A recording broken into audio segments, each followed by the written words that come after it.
मैं अक्सर अनाधिकार साधना से मना करता रहता हूँ।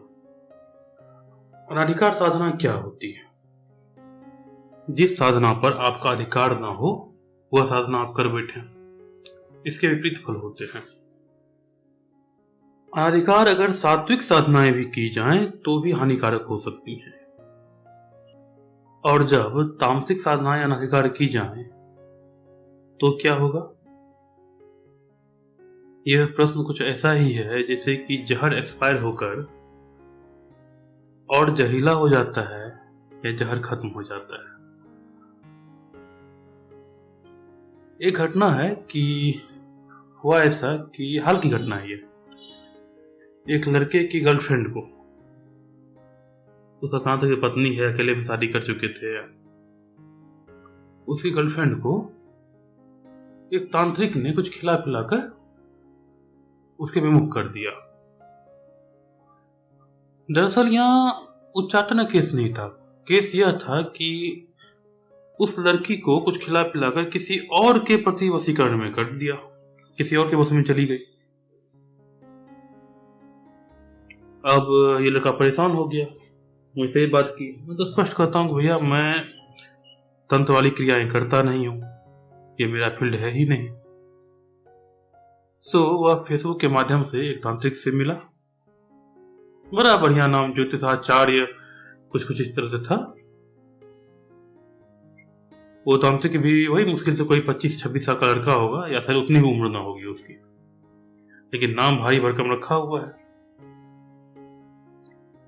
सो तांत्रिक महोदय ने 5,000 रुपए लिए, गारंटी के साथ कि मैं आपको ये कुछ मंत्र दे रहा हूं, अगर ये काम ना किया पैसे वापस, और बाकी पैसे काम होने के बाद लूंगा। चलो भैया, अच्छी बात है। इस लड़के ने 5,000 रुपए दिए उन्हें और मंत्र ले लिया। मंत्र कुछ ऐसा था कि उड़ जा ए काली नागिन को जा लाग। नागिन की जगह उस लड़की का नाम पढ़ना था जिसे आप वशीकरण करना चाहते हैं। अब खेल देखिए, वह लड़की पहले से वशीकृत है, उस पर दूसरा वशीकरण चलाया जा रहा है। वशीकरण की काट वशीकरण तो होती नहीं है। फिर भी ये उसे क्या पता जो कर रहा है, उसने अपना ये जाप शुरू कर दिया। कुछ दिन बीते, मेरे पास फिर आया, मैं इसे देखने लगा। अचानक मुझे एक परी टकराई। अरे भाई, इसके ऊपर तो परी है।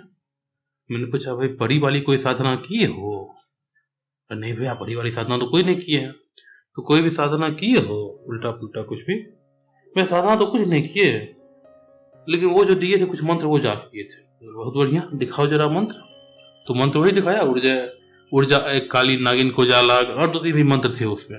और लगभग हर मंत्र में जो है उस लड़की का नाम डालना था। मैंने पूछा, भाई लड़की का नाम बता दो, क्या नाम है? मुझे पता भी नहीं था नाम उसका। मैंने पूछा, क्या नाम है, बता दो जरा। उसने बताया कि उस लड़की का नाम है नन्ही परी। नन्ही परी से घर का नाम है। इन साहब ने नन्ही परी करके मंत्र में डाल दिया, उड़ जा ए काली नन्ही परी को जा लाग। बहुत अच्छा।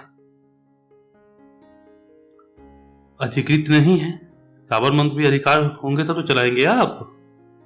अधिकारी तो है नहीं ये, चला दिया मंत्र। मंत्र को जहां पहुंचना था इनके हिसाब से वहां नहीं पहुंचा, लेकिन जहां पहुंचना चाहिए वहां पहुंच गया। परियों की दुनिया में भी कोई नन्ही परी तो होगी, नन्ही नाम होगा उसका। वो नन्ही परी आकर इनसे चिपट गई, चिपटी हुई है। मैंने कहा कि भाई मैं तुम्हें बताऊंगा नहीं कि कौन है क्या है, तुम खुद देख लो। मैंने उसे ध्यान में बिठाया, बैठवाऊ ध्यान में, उसे गहराई में ले गया। वो बोला कि जितनी भी नकारात्मक शक्तियां तुमसे जुड़ी सबको बुलाओ। सब सामने आई, और जहां तक मुझे याद आ रहा है ना, कि नन्ही परी तो थी ही, साथ में एक चंडालिनी भी थी और एक डाकिनी भी थी। और इन तीनों ने मिलकर उसकी आर्थिक स्थिति इतनी खराब कर दी थी, इतनी खराब कर दी थी कि कहा नहीं जा सकता है। जो लड़का लाखों कमाता था महीने के, उससे कुछ हजारों पे आफत हो चुकी थी। तो ये नहीं करना चाहिए कभी भी कि अनाधिकृत साधना उठाए करने लगे। देखिए, पहली बात तो यही है कि तंत्र मंत्र के चक्कर में नहीं पड़ना चाहिए, क्योंकि जीवन को सामान्य तरीके से जीना सीखिए। और यदि किसी कारणवश आपको तंत्र मंत्र में घुसना पड़ ही जाए, जैसे यही है आपको कि यही मैंने मामला सुनाया कि उसी गर्लफ्रेंड या पत्नी जो भी कहें का वशीकरण किसी और ने कर लिया, तो किसी अच्छे तांत्रिक से मिले, उनसे उपचार करवाएं। ये नहीं कि खुद ही लिया और शुरू कर दिया। हालांकि गलती इसमें इसकी भी नहीं है, क्योंकि इसने तांत्रिक पर भरोसा किया और तांत्रिक ने इसे ही थमा दिया कि ले भाई तू ही साधना कर, और सिर्फ विधान देने के उतने पैसे ले लिए उसने। तो यदि आप मेरी वीडियो देखते हैं, जुड़े हुए हैं, तो इस बात को ध्यान में रखिए कि अनाधिकृत कोई भी साधना मत करिए। ये बहुत सारे केसेज हमने देखे हैं कि आप साधना करने कुछ जाते हैं और हो कुछ और जाता है। हाँ, आपके मन में सवाल आ रहा होगा कि अगर वो अनाधिकृत था तो फिर भी नन्ही परी कैसे आ गई। देखिए, जरूरी नहीं कि पूरी तरह से अनाधिकृत हो सकता है कि उसके डीएनए में हो, उसके दादा, उसके पिता, उसके परदादा कोई ऐसे रहे हों, या और भी ऊपर के पूर्वज जो सावर मंत्र के साधक रहे हों, तो वहां से भी आता है। जाने जाने पूर्व जन्मों का भी होगा, लेकिन इस जन्म में उसने खुद से सावर मंत्रों को नियंत्रित करना नहीं सीखा है, और इस कारण से परिणाम भयानक हो सकते हैं। प्रेमिका मिलने के बजाय प्रेतनी मिल जाएगी। इसलिए सावधान रहें, ऐसी हरकतें ना करें, इसी में आपकी भलाई है।